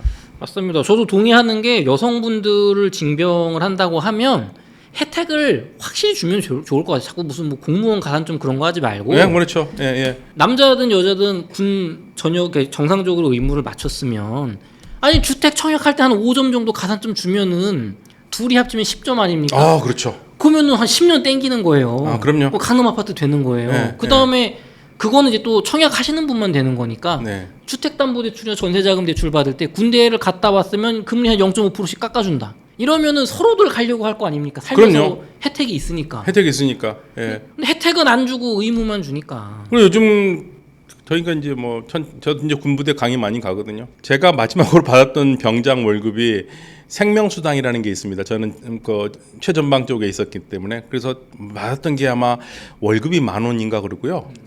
그다음에 담배 안 피니까 담배 안 피우면은 연초비를 따로 나오거든요. 생명수당이 한 3만 원 받은 게 최대였어요. 3만 원. 우리의 라이프는요 도구 같았어요. 그런데 지금 좋은 나라가 됐으니까 그에 맞춰서 많이 바뀌어야 되는데 제가 왜 이렇게 갑자기 민감한 군 얘기를 하냐면 중동 국가들이 이제 자체의 군대를 가지려고 노력을 하고 있어요. 자국민에서 차출을 해서. 그럼 지금까지는 중동 국가들은 자기 군대가 없어요. 군대가 징병제가 아니었고요. 모병이었고 그리고 외국 군대들이 많이 있었죠. 외국 용병들을. 예, 사우디도 그렇고. 예, 근데 이제 자체적으로 가장 앞서는 나라가 UAE 같은 경우에가 이제 자국민을 군대로 의무화시키고 있죠. 맞아요. 저도 이렇게 중동 이야기 교수님이랑 얘기하다 보면 아니 이스라엘이 뭐 대단한 나라지만 사실 인구나 영토면에서 작은데 왜 이렇게 이스라엘한테 휘둘리나 또 이란한테도 아니 사우디 그렇게 돈이 많이 나는 나라인데 왜 이렇게 뭐 힘을 못 쓰지 막 그런 생각했거든요. 예, 이란 같은 경우에는 다 자국민이 징병을 하고요. 이스라엘은 예비군제도에서 남녀 할 것 없이 다 군대를 가잖아요. 그거 무시 못합니다. 그러니까 저도 지금 총 쏠 줄 알아요. 예, 저 군대 있을 때 윤전병이었기 때문에 총 많이 써볼 일이 거의 없는데 그래도 제가 사격하면 항상 1등했습니다. 저도 취사병인데 총 쏠 줄 압니다. 예, 그러니까 그게 굉장히 중요한 경험인데, 예, 그래서 이 국가 방위는 국민들의 의식이 없으면 어렵죠. 좋습니다. 우리나라도 바꿔야 된다. 네, 우리가 평등 얘기하면서 여기까지 왔습니다. 좋습니다. 그럼 인도네시아가 지금 불평등이 문제인데 인도네시아 내에서 이런 불평등 문제로 종교적인 불평등은 없는 거예요? 종교적인 불평등은 그렇게 쉽지는 않아요. 인도네시아 그 나름 대단히 민주주의인 국가고요. 우리가 무슬림 세계를 얘기했었을 때 모범 무슬림 민주 국가로 튀르키예와 인도네시아를 항상 들었어요. 저 정도만 되면 참 서로 네. 잘 어울려 살 수 있겠다. 네, 튀르키예 같은 경우에도 괜찮았는데 이제 에르도안 대통령이 지금 총리가 된 이후로 너무나 오랫동안 집권하면서 튀르키 사람들은 튀르키 민주주의에 대해서 굉장히 불만이 많이 있거든요. 반정부 인사들도 많고. 그래서 이제 우리가 보통 서양학계에서도 튀르키에 대한 민주주의에 대한 기대는 좀 접었어요. 여기는 좀 권위주의인 국가로 분류를 하기 시작했고, 인도네시아는 그래도 그나마 마지막 남은 우리가 희망이라고 얘기를 많이 했는데, 근데 이번에 시위가 격하고 그런 거는 오히려 또 긍정적인 신호라고 봐요. 예, 민의가 표출이 되잖아요. 예, 근데 다만 이제 그 정치인들이 국민들의 의견을 얼마큼 잘 들어주느냐가 문제는 남아 있긴 하지만 나름 이 인도네시아 같은 경우에도 민주주의 의식을 잘 지키려고 하고 있죠. 다만 이제 무슬림이 다수이다 보니까 무슬림이 90% 정도 되면은 아무래도 비무슬림이 아예 무슬림이 없는 데서 사는 것보다는 어렵죠. 그러니까 최근에 이제 그런 그림들이 많이 나왔는데 라마단 단식 기간에 뭐 누가 먹고 있으니까 좀 굉장히 과격한 무슬림 친구들이 와가지고 막 그 뭐 상을 회방을 놓는다든지 그런 뭐 동영상들이 좀 돌더라고요. 예, 그래서 그런 부분들이 있긴 할 거예요. 예, 그러나 그래도 무슬림이 압도적인 다수인 데에서도 괜찮게 크리스찬들과 공존을 하고 있으니까. 네, 그래도 지금 동남아시아에서는 가장 모범적인 무슬림 다수 국가라고 우리가 얘기를 하죠. 근데 또 저 영상 시청하는 분들이 저도 이게 편견일 수 있지만 경험적으로 보면 무슬림이 다수인 국가에서 국가 권력이 흔들릴 때 항상 이슬람 근본주의가 이렇게 차지해가지고 막 이렇게 과격하게 가는데 혹시 그렇게 좀 네, 인도네시아는 아직까지는 그런 괜찮습니다. 예, 그게 국가를 아예 처음 세웠을 때 판차실라라고 그래가지고 5가지 원칙을 세속주의 원칙을 얘기를 했기 때문에 이게 잘 지켜지고 있다고 봐야 되고요. 그런 사람이 없지 않아 있죠, 당연히. 인도네시아도 그렇게 과격분자들이 있는데 그 국가가 컨트롤하고 있어요. 그러니까 그걸 얼마큼 통제하느냐 못하느냐에 따라서 그 국가가 무슬림으로서 모범 국가가 되느냐 안 되느냐 있는데 그게 조금 어려운 나라가 예를 들면 이제 말레이시아는 인도네시아하고 좀 달라요. 말레이시아는 조금 더 인도네시아보다는 좀 문제가 더 많아요. 예, 그냥 거기는 무슬림이 한 70% 되고 크리스찬들도 꽤 되는데 크리스찬들과 사이가 그렇게 좋지 않습니다. 예, 그래서 갈등이 좀 있고 인도네시아는 거기에 비하면 굉장히 앞서고 있고요. 가장 문제가 없는 곳은 동남아시아에서는 무슬림이 한 15%가 되는 싱가포르죠. 네, 싱가포르이 가장 모범이죠. 그러니까 싱가포르는 국가적으로 이 종교적인 문제가 없도록 국가적으로 나서서 그거를 대화를 하고 문제를 해결하려고 그래요. 그래서 싱가포르 같은 경우는 대단히 모범적이죠. 우리도 참 불평등 문제나 뭐 남녀 갈등이라든가 이념의 갈등이 지금 심해지고 있는 것 같은데 그런 좀 모범적인 모습을 보여야 될 것 같아요. 네, 그러니까 우리도 지금 여러 가지 문제가 많이 터지고 있죠. 사실은 많이 터지고 있는데 예를 들면은 중국에 대해서 걱정하는 거는 맞지만 중국에 대해서 우리 안보 어떻게 할 것인가도 생각하는 거는 맞지만 길거리에서 중국 사람 죽어라 뭐 땅게 뭐 이런 거 하는 거는 그거는 말도 안 되는 겁니다. 예, 그러니까 우리가 불과 몇 년 전에 일본에서 혐한 시위 조센징 하면서 일본 사람들이 무조건 한국 사람들 혐오하는 그런 발언도 하고 그랬던 걸 보고 우리가 붕괴를 했는데 그 천박한 문화가 한국에 들어와 가지고 짱깨 하면서 중국 사람들한테 그런 건 그거는 있을 수가 없는 일이에요. 근데 교수님 저는 그 조금 이상한 게 아니 그 미국 깃발 불태우고 뭐 부시 죽어라 할 때는 경찰이 냅뒀다가 왜 중국 깃발 하니까 이렇게 잡아가고 그러냐 하는 의견도 있습니다. 아 그래요? 한쪽만 그러면 어떡하냐. 그러니까 그래요? 막으려면 다 막든가. 다 막아야죠. 근데 네. 반미 시위는 막 성조기 불태우고 이걸 냅두게 하면서 왜 중국만 그러냐 한 또 그런 여론도 있긴 하더라고요. 그럼 그건 막아야죠. 양쪽을 다 못하게 해야 된다. 그럼요, 양쪽 다 못하게 해야죠. 혐오하면 안 된다. 그럼요. 그게 지금 우리 같이 그 외교를 잘해야 되는 나라에서 국민들이 어떤 나라의 국기를 불태우고 그게 뭐 어떤 나라 국기든 간에 그건 있을 수 없는 일입니다. 그리고 경찰분들도 공정하게 하셔가지고 지금 불평등 때문에 인도네시아 시위 났잖아요. 그럼요. 공정하게 해야죠. 예, 그건 우리가 이 작은 이 지금 굉장히 중요한 위치에 있는 나라인데 우리가 잘해야죠. 정말 조심해야 됩니다, 우리가. 교수님이나 뭐 성일관 교수님이나 이철재 기자님 이렇게 모시면 점잖은 이제 교수님들이고 인권을 중시하는 분들이잖아요. 근데 저희 댓글을 보다 보면 너무 이 정치인스럽거나 그 마키아벨리 같은 팔레스타인 사람들 다 죽어야 끝난다. 다 죽어야 끝나는 거 아니냐. 뭐 이스라엘이 잘하고 있다. 이거는 뭐 개개인이 뭐 마음속으로 할 수 있는 말이지만 교수님이나 이런 어떤 뭐랄까요 점잖은 분들이 그런 말을 할 수는 없는 거 아닙니까 생각이 좀 그런 건 자중해 주셨으면 좋겠어요. 교수님 저희가 러시아 우크라이나 전쟁이나 이스라엘 뭐 이란 전쟁 그다음에 요번에 어떤 카타르 폭격 같은 거에 시선이 가 있는데 사실 중동 지역에서 또 중앙아시아 지역에서 지금 이란과 러시아와 중국, 튀르키예, 미국, 이스라엘 모두가 엮여 있는 역사적인 지정학적인 변화가 있다고 하는데 이거 좀 어떤 얘기인가요? 네, 지금 뭐 전 세계가 들썩들썩하죠. 그러니까 확실히 세계의 질서가 재편되는 건 맞는 것 같습니다. 그러니까 이게 어떤 싸움이냐가 생각을 해봐야 되는데 많은 부분에서 이 심장지대라는 말을 써요. 하트랜드라는 말. 하틀랜드, 심장지대. 심장지대. 그러니까 이거 심장지대 어디냐면 지금 러시아 쪽입니다. 그러니까 러시아 쪽으로 가는 길을 누군가가 잡느냐. 그러니까 서구의 영원한 꿈은 러시아를 굴복시키는 거거든요. 그래서 이 하틀랜드를 잡기 위해 하는 싸움으로 우크라이나 전쟁을 생각하시는 분들 꽤 많아요. 러시아는 여기 지키려고 그러는 거고요. 만약에 우크라이나를 내주잖아요. 그럼 러시아는 굉장히 힘듭니다. 우크라이나 근방을 하틀랜드라고 네, 한다. 중앙아시아 쪽을 이제 장악을 하면 여기 중앙아시아만 장악하면은 끝이거든요. 러시아는 완전히 끝나잖아요. 우크라이나 그다음에 뭐 조지아 뭐 네. 튀르키예 탄탄탄 국가들. 네, 탄탄한 국가들 있잖아요. 그거를 거기까지 다 진출하려고 하는 거죠. 지금 그림을 보시면 러시아가 그 전에는 내려와서 이쪽 지역을 장악을 했는데 이제는 다 뺏기고 러시아만 남았고 영향력은 있긴 하죠. 예, 근데 우크라이나, 이 우리나라에서요. 우리나라로 시작해가지고 여기 그 만주 있잖아요. 만주에서부터 쭉 이어져요. 쭉 이어져서 여기까지 가거든요. 예, 여기가 흑해와 저 카스피해 사이가 여기까지가 이어지고 그다음에 여기에서 어디까지 가냐면 헝가리까지 가거든요. 이 평원들이 이어지잖아요. 이 그림 다 평원이잖아요. 이 평원이 어마어마한 평원입니다. 이게 한 7,000에서 8,000km거든요. 근데 이 평원에서 이제 지금은 러시아가 지금 코너에 몰리는 게 지금 우크라이나 때문에 몰리잖아요. 우크라이나를 뺏기면 러시아는 끝이에요. 그래서 우크라이나를 안 뺏기려고 저 난리를 치는 거죠. 러시아가 예전에 소련 시절에는 우크라이나, 카자흐스탄, 우즈베키스탄, 투르크메니스탄, 키르기스탄 그다음에 뭐 아르메니아, 조지아를 다 가지고 있었잖아요. 그렇죠.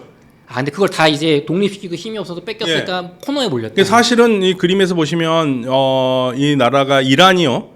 이란이 페르시아 제국일 때 아제르바이잔, 조지아, 아르메니아가 전부 다 이란 페르시아 땅이었습니다. 근데 이제 19세기에 이걸 다 뺏겨요, 세 개를.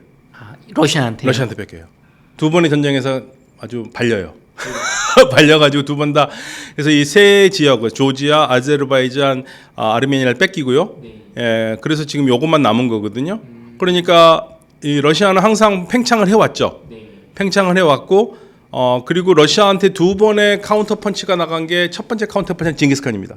징기스칸의 몽고가 러시아를 지배를 하잖아요. 사람들이 많이 모르더라고요. 얼만큼 지배했는지. 그냥 뭐 징기스칸이 한때 러시아 그리고 유럽을 휩쓸었다. 이 정도 알죠, 저희는. 그렇죠. 240년입니다. 근데 우리나라는 잘 싸웠다. 뭐 이 정도 알죠. 240년 동안 러시아를 지배했어요. 1240년부터 1480년까지. 240년이나 몽골이. 예, 몽골한테 지배받았습니다. 그러니까 러시아가 쪽팔리니까 거기에 대해서 몽골 뭐 이런 식으로 몽골의 정복기 이렇게 얘기 안 합니다. 타타르의 멍해라고 그래요. 타타르의 멍해. 타타르의 멍해. 그러니까 몽골 계통 사람들이거든요. 몽골 튀르키 계통 사람들을 타타르라고 불렀는데 타타르의 멍해라고 불러요. 240년. 근데 240년이면 사실 그냥 왕조가 그냥 한 왕조. 그렇죠. 그 몽고가 그냥 지배를 한 건데 이게 왜 가능했냐면 우리나라의 그 만주에 만주 서쪽부터 쭉 와서 이게 연결이 되니까 그래요. 그냥 평원으로 쭉 연결되니까. 그러니까 여기 가면은 여기에 산이 하나 있어요. 대흥안령 산맥이 있습니다. 따시안링이라고 중국에서 하는 거. 그거 넘어가면은 몽고평원 나오죠. 몽고평원 가다가 산맥이 만나거든요. 그게 알타이 산맥입니다. 알타이 산맥 지나서 가면 카작평원이 나와요. 카작평원 가다가 만나는 게 우랄산맥이고요. 우랄산맥 지나면은 이제 여기까지 들어오거든요. 폰토스 카스피 평원까지 들어와요. 그럼 여기에서 산이 하나 더 있습니다. 우크라이나 쪽으로. 그게 카르파티아 산맥입니다. 카르파티아 산맥 넘으면은 헝가리까지 이어져요. 그러니까 만주에서 헝가리까지 여기가 사실 실제 평원이에요. 7,000에서 8,000km. 아니 한 번 뚫리면 쭉쭉 뚫리는. 쭉 뚫리는 거죠. 징기스칸이 그걸 온 겁니다. 그러니까 저 지역을 어떤 국가가 장악하느냐가 사실은 동아시아부터 동유럽까지 다 영향을 미친다. 예, 그렇죠. 그래서 그 몽골의 징기스칸의 몽골이 그걸 했는데 그래서 러시아를 지배를 했잖아요. 근데 러시아가 이제 거기서 이제 벗어났고 그리고 나서 러시아한테 공격을 한 나라가 나폴레옹이지 않습니까? 나폴레옹이 진짜 했는지 안 했는지는 뭐 의문의 여지는 있지만 그런 말 했다고 그래요. 러시아 사람들 잡아서 얼굴을 한꺼풀 베끼면 뒤에 몽골 사람이 있다. 그 정도로 혼혈이다 뭐 이런 얘기를 하면서 약간 비하했어요. 그리고 나서 나폴레옹이 침공했죠. 그 다음에는 누가 침공합니까? 한 번 더. 히틀러. 독일의 히틀러죠. 히틀러. 그러니까 그 몽고의 과거에는 몽고가 왔지만 몽고는 이제 지난 일이에요. 러시아 사람들한테 가장 가까운 역사 속에서의 러시아 공격은 프랑스와 독일이에요. 그러니까 그거 연장선으로 보는 게 미국이 우크라이나 전쟁을 일으켰다고 보는 겁니다. 러시아가 우크라이나 전쟁을 일으켰지 무슨 미국이 일으켰냐고 그러는데 러시아에서 어떻게 생각하냐면 우크라이나를 나토로 계속 집어넣으려고 미국이 계속 그랬고 신사협정을 어긋나서 우크라이나를 나토 쪽으로 끌어들이려고 하니까 우리가 막은 거다 이런 식으로 얘기하는 거죠. 그러니까 전쟁의 시작은 미국이 시작한 거다. 이게 러시아 쪽에서 그렇게 얘기하고 그다음에 이제 거기에 대해서 강력하게 지지하는 발언을 하는 분이 미어샤이머 교수입니다. 미국의 미어샤이머 교수는 우크라이나 전쟁 시작은 미국이 시작한 거라고 얘기를 해요. 그분이 되게 지정학적으로 유명한 분 아니에요? 네네 맞습니다. 그래서 그분이 이제 이 우크라이나 전쟁의 시작은 결국엔 미국이 한 거다 얘기를 하고 있고 그러면 왜 이거를 하려고 그러느냐? 사실은 미국의 꿈은 그 러시아 이 하틀랜드를 정복하는 겁니다. 이 주변 지역을 러시아를 무너뜨리는 게 가장 큰 거거든요. 그러니까 주변 지역을 다 무너뜨리는 거죠. 예, 그래서 하틀랜드를 두고 버리는 싸움이에요 지금 현재. 그러면 옛날에는 몽골이 저기를 먹었었고, 네. 그 다음에는 러시아 뭐 튀르키예 저기 뭐야 오스만 제국이. 근데 저기 뭐 나폴레옹도 실패하고 네. 히틀러도 실패했잖아요. 근데 그래서 사방이 한 번 더 성공해 보겠다 이거죠. 지금 뭐 영국도 한번 탐을 냈었다면서요? 그럼요. 게임이라고. 근데 뭐 지금은 지금 벌어진 거하고 게임이 안 되죠. 예, 그레이 게임은 러시아를 싸운 게 아니에요. 중앙아시아를 두고 러시아, 영국이 싸운 거죠. 그레이 게임은. 근데 러시아는 계속적으로 중앙아시아 영향력을 했고, 그러니까 지금 이쪽 중앙아시아 쪽으로 들어오면 러시아는 완전히 고립되죠. 그러니까 러시아는 이제 어떻게 보면 내 진짜 마지막 앞마당까지 이제 공격을 네. 받다고 생각을 하는 마지막 거예요. 앞마당이 사실은 카자흐스탄일 거예요. 예, 카자흐스탄도 그래서 러시아와 관계가 미묘합니다. 근데 지금 이런 상황인데 우크라이나 전쟁에 러시아가 신경을 쓰는 사이에 또 이란이 두들겨 맞는 사이에 우크라이나 나토 가입을 막으려고 러시아가 전쟁을 일으켰는데 네. 러시아 남쪽에 지금 나토가 들어오게 생겼다면서요? 그게 무슨 얘기예요? 그게 이제 무슨 말이냐면요. 이제 이 부분인데 보시면 참 이 지도 여기가 이란입니다. 예, 밑에가 이란. 예, 그리고 여기에 아제르바이잔이 있고 아르메니아가 있어요. 여기가 이 땅이 아르메니아거든요. 근데 여기에 하얀 거 있죠. 나흐츠반이라고 있죠. 네. 나흐츠반은 아제르바이잔 땅이에요. 그런데 아제르바이잔에서 나흐츠반으로 가려면 아르메니아를 지나서 가야 돼요. 그쵸, 땅이 막혀 있으니까. 예, 그러니까 못 가죠 실질적으로. 이 양국이 적성 국가니까. 사이가 안 좋아요. 어우 안 좋죠. 서로 으르렁거리죠. 전쟁도 했고. 그런데 여기에 40km 정도 되거든요. 40km. 네. 아제르바이잔 국경에서 나흐츠반 국경까지 이게 40km 정도 돼요. 41km. 예, 40km로 잡고 여기를 아제르바이잔은 연결을 하고 싶은 거예요. 그쵸, 그래 자기 땅으로 가니까. 예, 그래야 자기 땅으로 가니까. 근데 아르메니아는 야 이 새끼들아 왜 우리 땅을 니네들이 하고 안 내줬죠. 사이가 좋으면 모르겠는데 안 좋으면 좋으니까. 예, 좋으면 내는데. 그리고 이제 튀르키예도 이걸 원해요. 튀르키예는 왜 원하냐면 튀르키예는 아르메니아 옆에 있거든요. 튀르키예가 지금 여기잖아요. 네. 튀르키예 큰 땅입니다. 여기가 튀르키예는 여기를 통해서 요렇게 해가지고 카르스에서 이렇게 해서 통해서 어디로 가려고 그러냐면 중앙아시아 쪽으로. 왜냐하면 탄탄한 국가들이 전부 다 튀르키어를 쓰잖아요. 말이 통하니까. 네. 그럼 튀르키예랑 우즈베키스탄, 투르크메니스탄은 친한 뭐 민족적 동질성이 있는 거예요? 동질성이 있죠. 왜냐하면 언어가 같으니까. 언어가 말이 통하니까. 예, 그러니까 100% 통하는 나라는 튀르키예하고 아제르바이잔. 그리고 나머지 나라들은 알파고시 알잖아요. 네네. 알파고시가 한 얘기가 있습니다. 저기 탄탄한 국가에 가가지고 말을 하면 거기서 대학교 다니고 공부하려면 1년은 있어야겠지만 네. 물건 사고 뭐 생활하고 하는 전혀 문제 없다. 이게. 웬만한 건 다 통한다. 예, 뭐 그러니까 멀수록 좀 덜 통하지만 최소 40%에 60% 통한다 이거예요. 그럼 약간 좀 어려운 사투리 혹은 약간 좀 의사소통은 되는 거잖아요. 의사소통 되죠. 기본적은 다 돼요. 근데 이제 안 되는 것들은 예를 들면 튀르키예 이쪽은 아랍의 영향을 많이 받았고 저쪽 그 카자흐스탄 그동안에는 우즈베키스탄 이쪽은 러시아의 영향을 받으니까 그런 차이가 있을 뿐이지 예, 거의 기본적으로 그 단어들이 같거든요. 그러니까 이제 이 튀르키예 꿈은 여기에서 중앙아시아에서 이 튀르크 민족들과 같이 연합하는 게 꿈이죠. 그 튀르크스탄 중에서 유일하게 스탄 중에서 튀르키어 쓰지 않는 나라는 아프가니스탄과 타지키스탄이에요. 이 두 나라만 빼고 튀르키에서 시작해가지고 아제르바이잔, 튀르크메니스탄, 그다음에 카자흐스탄, 우즈베키스탄, 키르기즈스탄 이 나라들은 전부 다 튀르키어 계통을 쓰는 사람들이에요. 그러니까 어마어마한 거죠. 튀르키예가 맹주가 돼서 그렇죠. 예, 튀르크 그래서 국가 협의회도 있어요. 아 진짜 이미 있구나. 네, 있어요. 그래서 근데 이게 문제는 아르메니아가 껴 있단 말이에요. 아르메니아가 여기 넘어가야 돼요. 길을 안 열어주니까. 예. 그래서 이제 으르렁으로 싸우고 했는데 이란은 반대죠. 나는 반대일세. 그러니까 이란 생각해 보세요. 이란은 만약에 여기에 지금 아르메니아의 여기 장게즈루거든요. 이 장게즈루 이쪽에다가 튀르키하고 아제르바이잔이 원하는 대로 철로를 가고 이렇게 통로를 만들면 이란은 뭐가 문제냐면 이란은 여기에서 아르메니아를 통해서 조지아로 갈 수 있거든요. 조지아하고 이란하고 친합니다. 사이가 나쁘지 않아요. 그런데 갈 수가 없잖아요. 그리고 여기를 이란 쪽을 계속 이란은 그렇게 되면은 원래 아제르바이잔에서 이란을 통해서 이 가는 통로를 만들어서 그동안 아제르바이잔이 이란을 통해서 나크치반으로 갔거든요. 근데 그거보다 훨씬 더 빠르잖아요. 더 안정적이고. 이건 이제 열리면은 아르메니아하고 둘이 통제할 수 있지만 이란이 아제르바이잔 꼴보기 싫어가지고 야 너 못 들어와 이 자식아 하면 못 들어가잖아요. 그러니까 아제르바이잔은 이란이 최근에 야 굉장히 우리가 빠른 라인을 뚫어줄게 했지만 아제르바이잔은 그거보다는 여기가 더 낫거든요. 그런데 이제 이란이 반대하고 있어서 안 될 거라고 봤거든요. 이란은 친 아제르바이잔이. 이란은 자 이게 진짜 재밌는데 아제르바이잔은 튀르크를 씁니다. 네. 종교적으로 무슬림이에요. 네. 쉬아파입니다. 그럼 이란하고 똑같네요. 쉬아파? 예, 이란하고 예. 그런데 뭐가 다르냐? 아제르바이잔은 세속적인 쉬아파예요. 이란은 종교적인 쉬아파죠. 아제르바이잔은 안 그래요. 예, 그냥 2% 부족한 유럽이에요. 그냥 이렇게 설명하면 더 빨리 들어요. 제가 호텔을 많이 다니잖아요. 네. 그럼 중동 국가들의 호텔들은 굉장히 조용하고 이상한 게 없습니다. 근데 이상한 게 없다는 게 무슨 말인지 알죠? 야한 거 없어. 야한 거 없어. 저 아제르바이잔 바쿠에서 호텔에 그렇게 나쁘지 않은 호텔이거든요. 4성급 호텔 정도 됐던 것 같은데 깜짝 놀랐어요 자다가. 뭔 소리가 들려? 러시아 애들이 많기도 하니까 뭐 매춘도 하고 그랬던 것 같아요.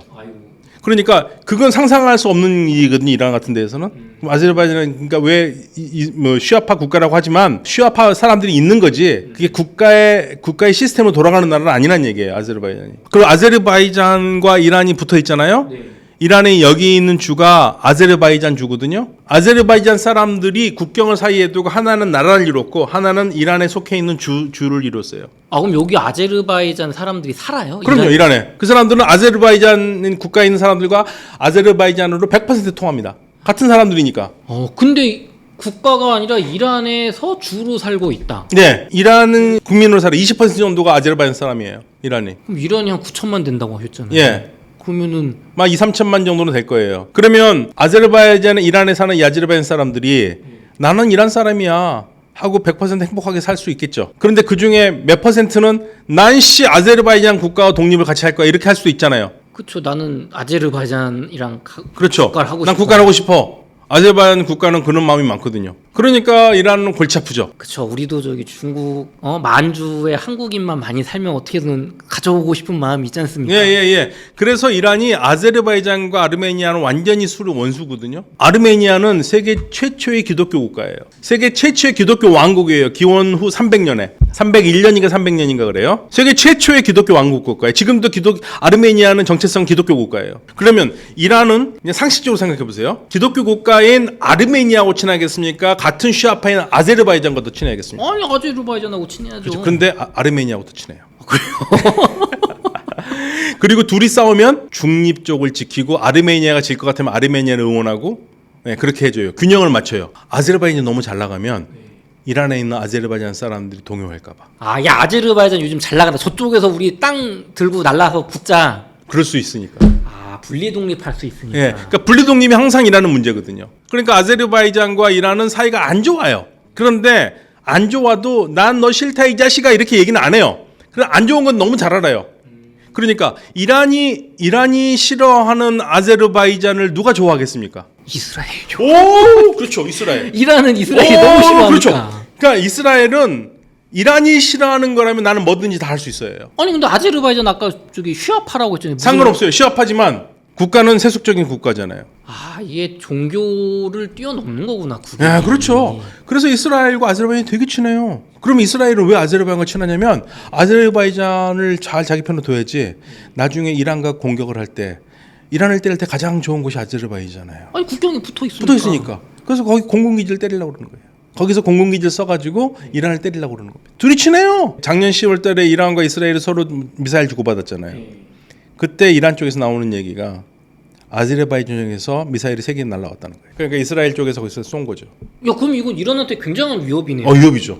그러니까 이미 아제르바이잔이 위협인데 그런데 이제 장계주루까지 하면 근데 여기 장계주루에 뭔 일이 있었길래 지금 뭐가 변했다는 거예요, 교수님? 그러니까 장계주루 여기에다 라인을 만들면 이란에서는 더 치명적이잖아요. 그런데 그래서 반대를 했는데 그래서 안 될 거라고 봤는데 러시아는 오케이 했습니다. 러시아는 뭐 그거 좋다고 생각했어요. 그런데 여기에 갑자기 떡하니 트럼프가 지난 7월 달에 들어와 가지고 양국을 화해시키면서 이 라인을 미국이 갖기로 했어요. 미국이 40km를 통제를 하기로. 원래는 아제르바이잔하고 아르메니아 우리 둘이 잘 합의해서 아제르바이잔, 아르메니아, 튀르키예가 끼어들어서 하려고 그랬죠.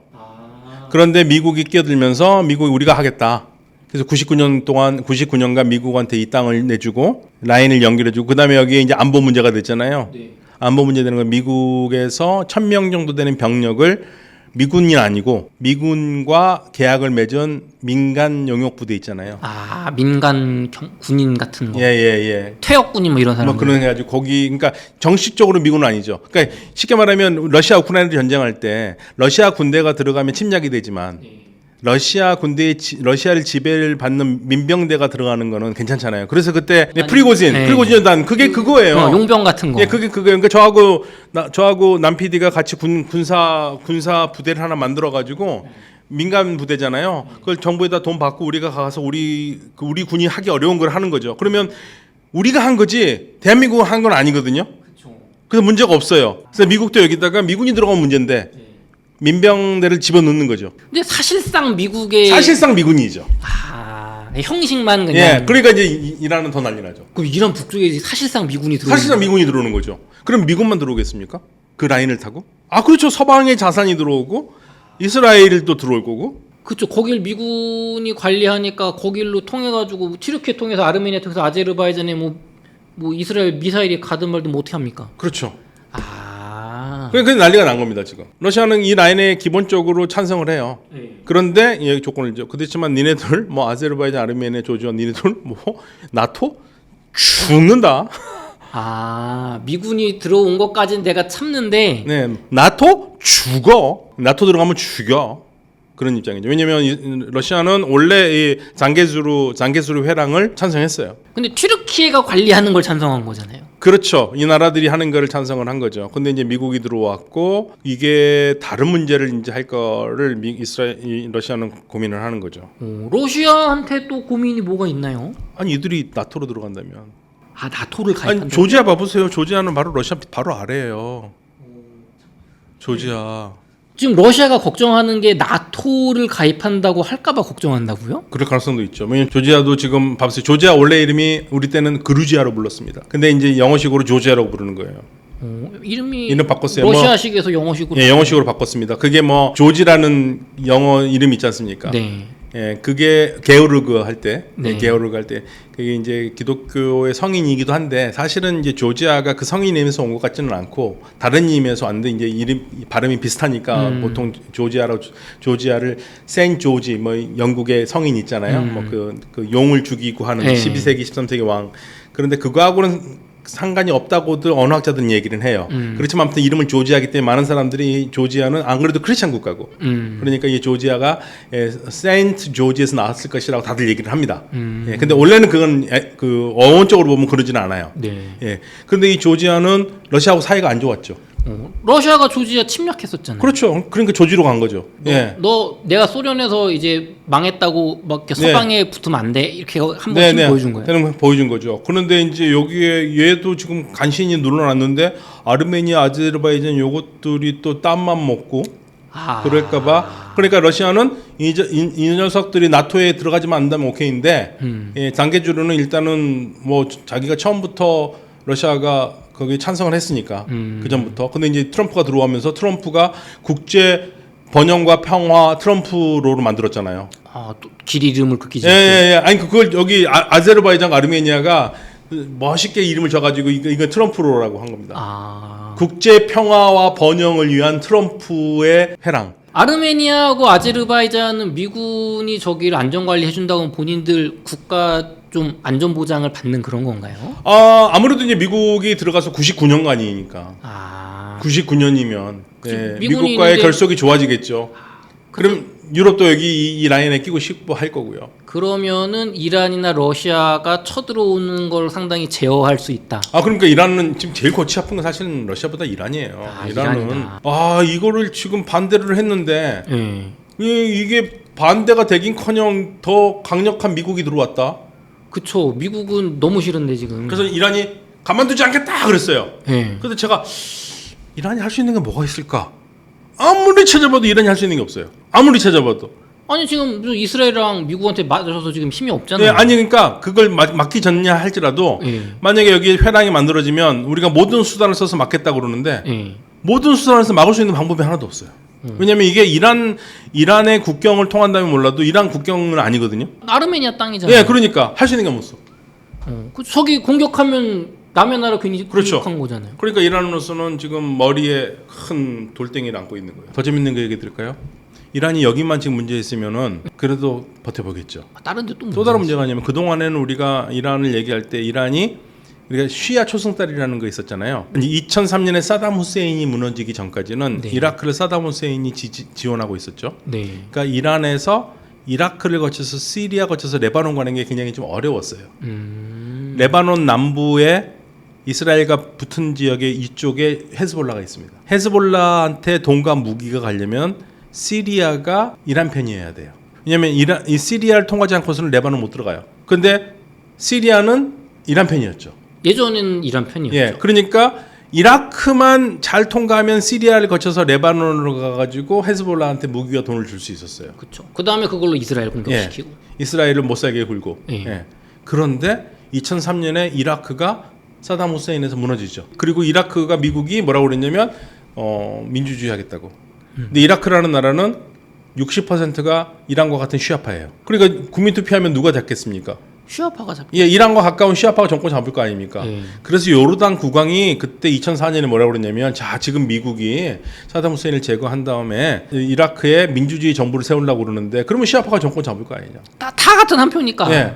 그러면 시아파가 정권 잡으면 그리고 시리아 레바논이 연결되는 거. 그럼 이란에서 이라크 거쳐서 시리아에서 레바논까지 가는 초승달이 이어질 거고 이 시아 초승달이 만들어질 거고 네. 이 시아 초승달은 이쪽 지역뿐만 아니라 중동 전체에 큰 위협이 된다고 얘기를 하면서 미국을 말렸거든요. 민주주의 할 때가 아니다 지금. 안 되나? 예, 아니다. 너네 같은 생각을 하면 안 된다 이 예. 동네에서. 그런데 미국은 괜찮다고 하면서 했죠. 그러면서 실질적으로 시아 초승달이 만들어졌어요. 저 이라크에서 미국이 민주주의 국가 세우겠다고 막 20년 동안 개고생하고 막 싸우고 테러하고 난리 났었죠. 예, 그러니까 이제 사우디아라비아도 다 반대했었죠. 사담 후세인 제거하면 안 된다고. 독재자지만 제가 그래도 제어하는 거다. 지금 놔둬야 된다. 만약에 이제 사담 후세인이 없어지면 이란의 전성 시대가 온다. 야 이걸 중동 분들은 알고 있었구나. 예, 근데 미국은 절대 말을 안 듣죠. 그러니까 미국의 문제는 뭐냐면 힘이 있어서 지네들이 할 수는 있겠지만 후과를 생각 안 하는 거예요. 민주주의를 한다고 생각한 거죠. 민주주의가 됩니까? 이게 성숙이 돼야. 성숙이 돼야지 되는 거지. 그러니까 민주주의 할 수 있는 나라는 대한민국 정도의 민도 있는 나라 외에는 힘들어요. 사실은. 우리 열심히 민주주의의 학생이잖아요. 예. 근데 여기는 그런 거를 하지 않고 오랫동안 독재, 그냥 독재도 아니고 잡아 죽이는 독재를 하는 나라인데. 그래서 이게 만들어졌고 이게 이란으로서는 너무나 행복한 거죠. 왜냐면 이스라엘을 괴롭힐 수 있기도 하지만 만약에 어떤 나라가 이란을 치려면 여기 가는 길마다 이 친이란 세력들이 자리를 잡고 있잖아요. 예, 그러니까 이란이 공격 라인도 되지만 사실 더 중요한 거는 이란으로 들어온 나라들을 막을 수 있습니다. 예, 그런데 2023년 10월 7일에 이란이 하지 말라고 그랬는데도 하마스가 공격을 했잖아요. 예, 하마스가 원래 이란한테 같이 하자고 몇 년 전에 그랬었어요. 이스라엘 같이 치자고. 예, 헤즈볼라하고 그랬더니 다들 안 된다고 그랬거든요. 그런데 하마스가 한 2년 후에 지네들이 공격을 해버린 거예요. 그러니까 이제 사실 헤즈볼라하고 이란은 뜨악하죠. 지금 우리가 싸울 때가 아닌데 이스라엘. 싸울 때가 아닌데. 그런데 하마스는 아마 그 생각했던 것 같아요. 야, 니네 반대해도 우리가 들어가면 너 우리 뒤에서 봐주겠지. 내가 죽는 건 너가 뭐 보고만 있겠냐 이런 생각이겠죠. 하마스도 대리 조직인데 이제 머리가 컸군요. 네, 헤즈볼라는 죽을 판이죠. 그런데 헤즈볼라는 그래서 그 다음날 10월 8일부터 이스라엘을 공격하게 했어요. 이란은 안 하고요. 그런데 처음에는 그래서 뭐 전쟁이 뭐 성박사당 다 역대 하마스 전쟁이 2달이니까 그보단 더 길지만 그래도 더 오래 가진 않겠나 했는데 더 오래 가고 있으면서 그러면서 판판이 끝났죠. 헤즈볼라 박살났죠. 그 다음에 시리아 정권이 무너졌잖아요. 맞아요. 자, 이게 너무 커요. 친이란 정권이 무너졌죠. 천년의 정권이 무너졌죠. 그러니까 이제 이란이 힘을 잃어요. 갈 수가 없잖아요. 헤즈볼라에 돈을 댈 수가 없어요. 근데 돈을 댈 수 없는 것도 문제지만 더 문제는 이스라엘이 이 시리아의 정권의 이쪽 남쪽 있잖아요. 네. 이 남쪽에 드루즈가 살거든요. 네. 그러니까 드루즈를 보호한다는 명목으로 시리아를 계속 공격하면서 여기는 이 남쪽은 실질적으로 이스라엘이 장악할 수 있어요. 예, 그리고 이게 어디로 연결되느냐? 북쪽에 쿠르드까지 연결돼요. 쿠르드는 이쪽 지금 시리아 쿠르드 이쪽 북쪽은 누가 자리 잡고 있냐면 친이스라엘이에요. 친이스라엘. 예, 쿠르드는 원래 이스라엘과 친해요. 예, 같이 동병상련이 있습니다. 중동에서 나라를 못 잃었던 사람들끼리 동병상련이 있어요. 그렇게 되면 이란의 이라크 쪽에 있는 쿠르드까지 연결이 돼서 이스라엘이 쉽게 말하면 여기가 무슨 라인이면 다윗의 회랑이라는 게 만들어진 거예요. 그러면 이스라엘은 이쪽 라인으로 해서 이란의 서쪽을 공격할 수가 있어요. 아, 그럼 육지로 이제 이스라엘이 이란을 공격할 때 도와주는 세력들이 쫙 깔렸다. 그러니까 짝 깔린 건데 하나 이제 이라크에 있는 시아파 민병대가 문제이긴 한데 시아파 민병대만 뚫면 여기는 뚫려요. 그렇게 되면 이란의 서쪽도 이제 위험해지는 거예요. 직접적으로 공격할 예. 수 있다. 그러니까 이란은 지금 북쪽으로는 장게즈르 회랑, 네. 미국과 이스라엘이 들어올 가능성이 굉장히 크고 서쪽으로도 이스라엘의 다윗의 회랑이 뚫리면 네. 이란은 지금 포위가 된 거죠 오히려. 지금 안 그래도 힘든데. 안 그래도 했는데. 저희 썸네일 보면 이란 진짜 망할 판이다라고 자극적으로 하는데 그 정도까지라고 볼 수 있나요, 교수님? 이건 제 말은 아니고요. 인용하겠습니다. 압둘 칼릭 교수는 이란의 능력이 반감됐다. 이란이 더 이상 힘을 쓰기는 어렵다. 이렇게 보고 있더라고요. 그러면서 지금 우리가 얘기할 것은 이란 이후의 중동이다. 아, 그럼 어떻게 보면 패권 국가로서의 이란은 망했고 그냥 자기 나라나 잘 지킬 그냥 평범한 국가 정도로 보고 이제 이 힘을 이란이 차지하던 힘을 누가 가져갈 까냐를 논해야 된다는 그렇죠. 그게 이제 세 나라라는 얘기죠. 튀르키예, 이스라엘, 그다음에 걸프 국가, 아랍 국가들인데 아랍 국가들은 뭐 튀르키예나 이스라엘처럼 세지는 않을 거고요. 예, 그리고 뭐 전쟁할 만한 능력도 안 되고 경제적으로는 뭐 장악할 수 있겠습니다만은. 그럼 이란으로서는 지금 상당히 불편한 게 그러니까 물론 단지 이란도 발끈했죠. 무슨 뭐 이란 이후의 중동이냐. 우리 여전히 건재한다고 그러는데 지금 이란의 가장 큰 문제는 방공망이 없어요.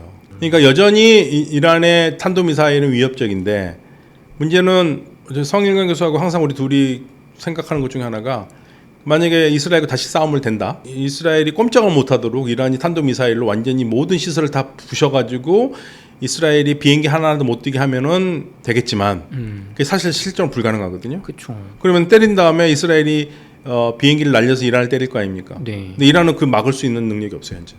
방공망이 없어요. 공군도 없나요, 이란은? 떠봤자 상대가 안 끝나죠. 된다. 예, 왜냐면 비행기 능력이 차이가 나니까. 그러니까 이란은 지금 대공 방어망을 갖추지 않고서는 뭔가 전쟁하기 힘들고. 근데 제가 지금 계속 중동에서 우리가 이 성일강 박사랑 아부다비에서 계속 물어봤던 게 그거거든요. 핵협정 어떻게 되겠느냐. 근데 다들 부정적이더라고요. 이란이 극적으로 완전히 진짜 다 홀라당 벗고 나오기 전에 어렵고. 그러면 다 대다수 사람들이 뭐라 그러냐면 전쟁 한 판 더. 한 번 더 한다. 이스라엘과 이란이 한 번 더 할 거다. 그런데 이 두 번째 거는 이건 상상을 초월하게 규모가 클 거다. 다들 그렇게 얘기를 해요. 12월이 될 수 있고 12월. 예, 12월 넘어서 될 수 있고 아무튼 핵 협정이 올해 안에 안 되면 될 리가 별로 없다. 근데 이제 이란 쪽에서는 IAEA와 협력하기로 협정을 했고요. 네. 그리고 딜을 하려고 하는 것 같아요, 미국과 마지막 딜. 그런데 이제 결국에는 궁극적으로 전쟁을 안 날려면 이란이 미국이나 특히 미국이 원하는 조건을 해야 되거든요. 그렇지 않으면 미국이 사인을 안 할 거기 때문에. 근데 미국이 원하는 조건은 우라늄 농축은 어떤 수를 써서라도 이란에서는 안 된다는 거예요. 그럼 이란은 자국 내에서 우라늄 농축을 조금이라도 하겠다는 건데 그건 안 되는 거거든요. 그럼 다 포기를 해야 돼요. 네. 그리고 이란이 가지고 있는 게 한 408kg이라고 그러더라고요. 저는 네. 401kg을 알았는데 성일강 박사는 좀 더 늘어가지고 408kg이라고 합니다. 60% 농축 우라늄이 있습니다. 네. 408kg을 반출을 해야겠죠. 그 딜을 해야 되는 거죠. 그거 핵무기 만드니까 그거 없애버려. 예, 그러니까 그거를 국외로 반출을 하고 그다음에 핵 농축을 안 한다는 조건으로 하면 제재를 풀어줄 수는 있겠는데 과연 이란이 그걸 다 포기할 거냐? 그 동안에 우라늄 농축은 이란의 주권국가에서 권리라고 그랬는데 뭐 네. 408kg이야 뭐 내놓아도 되는데 네. 우라늄 농축만은 주권국가의 권리라고 그랬는데 우리나라처럼 그걸 포기하고 외국에서 사오는 걸로 협정을 할 것인가. 이제 그게 변수고요. 만약에 그게 미국의 원한대로 되지 않는다. 그럼 이제 또 다른 전쟁이죠. 근데 그 전쟁이 더 크다는 얘기예요. 그러니까 뭐든지 그러잖아요. 우리 한 번 싸울 때가 결정하기가 힘들지. 한 번 때리고 나면 그 다음에는 쉽게 나가잖아요. 그렇죠. 예, 더 커질 거다. 그래서 다들 제 주변의 전문가들 얘기는 그 우리가 한국 전문가가 아니라 외국 전문가들 얘기는 한 판 더 한다. 그 한 판 더 할 때 그 판은 더 크다. 근데 이란이 이길 수가 있습니까? 아 그러니까요. 방법만 없으면 못 이기죠. 그럼 일방적으로 또 두들겨 맞을 거 아니에요. 그러니까 이제 이란이 만약에 그렇게 일방적으로 두들겨 맞아도요. 그럼 이란은 온갖 거를 다 동원을 해서 탄도미사일을 적재적소에 꽂겠죠. 그럼 이스라엘도 피해가 이기겠지 받을 거다. 예, 그리고 아마도 그렇게 되면은 만약에 진짜 막가파식으로 간다면 결국 이란도 이스라엘의 핵시설 노리지 않겠어요? 핵시설 네, 공격하고. 디모나이는 핵시설을 노리지 않겠습니까? 너무 상식적이죠, 그건 사실은. 예. 근데 최대한의 그 확전을 피하기 위해서 안 했는데 만약에 진짜 말 그대로 심각하게 가가지고 절체절명의 순간이 오면 그 모든 수단을 다 동원해야 되기 때문에 양쪽에 다 쏟아붓겠죠. 근데 이스라엘은 핵을 가지고 있잖아요, 교수님. 그러니까 이란이 그걸 못하도록 거기를 때리겠죠. 근데 모르죠. 뭔가 알 수가 없어요. 우리가 다 상상의 영역입니다. 이제 그런 일이 없어야겠죠. 그런 일이 있으면 이제 중동이 만약에 불바다가 되면 뭐 전 세계가 가만히 있을 수가 없잖아요, 여러모로. 제가 성일관 교수님한테 역사 시간에 배웠는데 이스라엘 그 주변에 중동 전쟁 할 때 이스라엘이 위기에 몰려서 핵무기 발사까지도 생각했던 시점이 잠깐 있었다. 근데 이번에도 사실은 만약에 코너에 몰리면 생각하겠죠. 아니 사실 이스라엘이 그런 얘기 잘 안 했었는데 이스라엘 하마스 전쟁 나오면서 핵무기도 쓴다는 얘기가 막 극우파들이 얘기했잖아요. 그 말하기 어려운 문제거든요. 근데 그 말을 했다는 얘기는 가능성은 있는 거니까. 아니 그럼 지금 이란은 위에 장계주루 해랑에 미군 들어와 있고 지금 주변에 국가들 다 무너진 상태에서 그 전쟁을 하지 말고 교수님 뭐 주권 국가 그거는 나중에 하고 일단은 그냥 국민들 잘 먹고 살고 전쟁 끝나고 평화롭게 살면 안 됩니까? 왜 그런 거예요 도대체? 저도 그랬으면 좋겠어요. 저도 그랬으면 좋겠는데 다시 이제 전원입니다. 압두 칼렉 교수가 제가 이제 우리 물어봤습니다. 우리는 또 이제 노골적으로 물어본 거 좋아하거든요. 그러면 이란이 서양이 원하는 것처럼 뭐 여러 나라 원하는 것처럼 정권 교체가 되겠느냐 그렇게 생각하냐? 그랬더니 이분이 재밌는 얘기합니다. 말을 딱 피하면서 50년 주기설을 얘기를 해요. 50년 주기설이요. 네. 그러니까 이란의 그 왕정을 제어하는 헌법혁명이 1905년에 시작해서 1911년까지 이뤄지거든요. 예, 1905년부터 잡으면 1911년. 그리고 이란의 팔레비가 힘이 빠졌다가 모사데그라는 걸출한 민족주의자 총리를 미국과 영국이 제거해 주거든요. 친위 쿠데타로. 그게 1953년입니다. 50년 후에 이런 일이 있었죠. 그로부터 약 50년 후인 50년은 아니지만 1979년에 이란 혁명이 일어났죠. 그리고 지금 이란 얼추시 났네요. 또. 예, 50년은 아니지만 그리고 나서 지금 2025년이잖아요. 그러니까 이분 생각은 또 뭔 일 있지 않겠느냐. 근데 본인 절대 얘기 안 해요. 그냥 그렇게 50년 주기설 얘기를 해요. 그러니까 이란 사람들은 어려울 때마다 가만히 있지 않는다. 그래서 변동이 있을 수 있지 않겠느냐 뭐 그런 식으로 얘기를 하더라고요. 약간 제가 느끼기에는 지금 하메네이의 어떤 이런 신정 체제를 좀 뒤집어 엎는 그런 걸로 느껴지기도 하고요. 또 아니면 반대로 그냥 외세에 굴복하지 않고 그냥 막가박식으로 갈 수도 이렇게 들리기도 하고. 네, 그렇겠죠. 어떤 거 될지는 모르겠습니다만 다만 저는 이란의 체제가 무너질 거라고 보지는 않아요. 안에서 변혁은 있을 수 있을 거예요. 근데 무너지기는 쉽지 않다. 그리고 미국이나 이스라엘이 그리고 또 서양에서 주로 얘기하는 이란의 새로운 정권 교체를 할 새로운 지도자로 내세우는 사람들이 제가 봤을 땐 수준 미달이에요. 수준이 미달이에요. 왜냐하면 수준 미달이라는 게 두 가지 측면에서 그러는데 첫 번째 측면에서는 첫 번째 그 이란의 쫓겨난 왕의 아들 당시 왕세자가 미국에 있거든요. 그 이스라엘과 굉장히 친한 거 하면서 대체 세력이라고 그러는데 이란 사람들은 다른 건 몰라도 왕정에 대해서는 깨끗하게 정리했어요. 더 이상 왕정으로 돌아갈 수 없습니다. 두 번째로 많이 얘기 나오는 게 반이란 세력으로 있는 MEK가 있거든요. 예, 그리고 이제 그게 뭐 서양에 있는 이란 반정부 단체가 있습니다. 거기는 그 사람들이 민주적인 사람들이 아니에요. 그래서 저는 항상 지적했습니다. 그리고 이란 사람들이 거의 대다수가 그 사람들을 싫어해요. 거기는 지금 얘기할 때 이란 정권이 문제가 되는 게 이슬람 때문에 문제된다고 얘기를 하잖아요. 이 사람들은 이슬람 플러스 막스예요. 마르크스 사회주의, 공산주의. 네, 이슬람 좌파예요. 이슬람 좌파. 야, 이게 더 머리 아프겠네. 예. 근데 얘네들이 테러 활동을 계속 해왔거든요. 미국이 계속 지원했죠. 왜냐면 내가 싫은 놈 때려준다는데 얘네들이 어떤 건 중요하지 않아요. 얘네들이 조폭이도 중요하지 않아요. 그러니까 거기에 논리적 모순이 있다는 얘기입니다. 음. 그게 볼턴이 얼마나 지원했는데요. 볼턴이나 이런 정부. 아 그래요. 예, 미국 정부가 계속 지원했었습니다. 그래서 그런 사람들을 가지고 이란의 정권 교체를 얘기한다면 관둬라. 그건 있을 수가 없는 일이다. 그리고 정권 교체한다고 좀 난리를 치면 이란 사람들이 오히려 더 뭉칩니다. 와 이게 머리 아프네요 교수님. 이란은 결국 핵농축을 양보할 생각이 없고. 네, 그러니까 이제 이게 어떻게 될지는 앞으로 봐야죠. 예, 거기에 일단은 지금 유화적으로 나오고 있거든요. 네. 제재만 풀어지면 여러 가지 자기네들 제한 그 여러 가지 서양이 걱정하는 걸 제어하겠다고 얘기를 하니까 그 외교 장관이 그렇게 얘기를 했고 그렇다면 뭐 희망 사항이라면 10월 달쯤에는 그래도 좀 되지 않겠는가. 근데 지금 현재로서는 대화의 물꼬는 안 터지고 있습니다. 좋습니다.